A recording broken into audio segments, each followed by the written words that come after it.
ప్రియులారా, మన ప్రభు అయిన యేసుక్రీస్తు నామంలో మీకు శుభోదయం. ప్రభు సమీపంగా ఉన్నాడు. అనుదిన ఆత్మీయ ఆహారం, జనవరి 24 బుధవారం. నేటి మన ధ్యాన లేఖనం రాజులు మొదటి గ్రంథం 19వ అధ్యాయము 1-4 వచనాలు.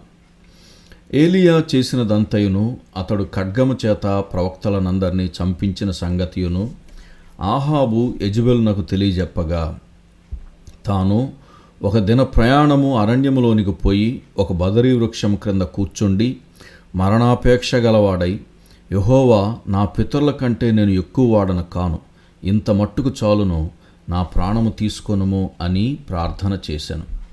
వ్యాఖ్యానాంశం నిరుత్సాహంతో ఉన్నప్పుడు.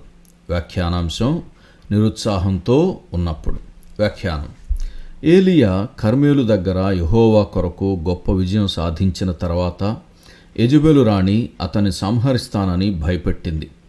దానికి అతడు ఎంతో నిరుత్సాహపడి హృదయములో కృంగిపోయి ఎవరూ లేని ప్రదేశానికి పారిపోయాడు.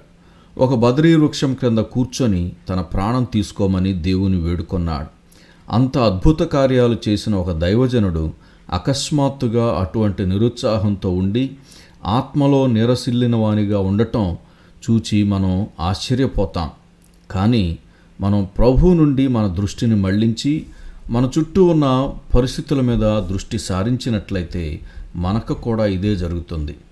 ఏలియా ఒక్కసారిగా దేవుని నుండి తన కన్నులను మళ్లించి వేసుకున్నాడు. మొదటిగా అతడు తన కష్టాల నుండి పారిపోవటానికి ప్రయత్నించాడు. ఆపై కూర్చొని చివరకు ప్రాణం తీసుకోమని వేడుకున్నాడు. నిజంగా దేవుని బిడ్డలు ఇటువంటి స్థితిలో ఉండటం ఎంతో విచారకరం. శ్రమలు, సవాళ్లు మనకు ఎదురైనప్పుడు మనం తరచుగా ఇలాంటి నిరుత్సాహానికి గురై మన మీద మనం జాలి పడటం మొదలు పెడతాం.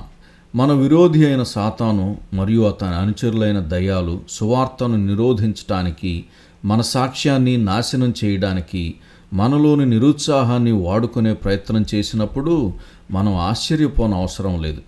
మనలో కూడా చాలామంది సమస్యలతో సతమతమవుతున్నప్పుడు అలసిపోయి జీవిత ముగింపును కోరుకుంటారు. దేవుడు ఇక మీదట మనల్ని వాడుకోడని, ఆయన మనల్ని పక్కన పెడుతున్నాడని ఆలోచించడం మొదలు పెట్టవచ్చు. కానీ దేవుడు తనకు విధేయులైన సేవకులు విఫలమైనప్పుడు వారిని పక్కన పెట్టడు. ఏలియా విషయంలో మనం చూచుచున్నట్లుగా దేవుడు ఏలియాను తన ముందున్న పనికి సిద్ధం చేయటానికి, అతనిని బలపరచటానికి దేవుడు తన దూతను పంపాడు. ఏలియాను విడిచిపెట్టకుండా బలపరిచిన ఈ దయగల దేవుడు మనల్ని కూడా బలపరిచి ప్రోత్సహించుగాక. సహోదరుడు S.J. ఫాక్నర్ శుభములతో వందనాలు.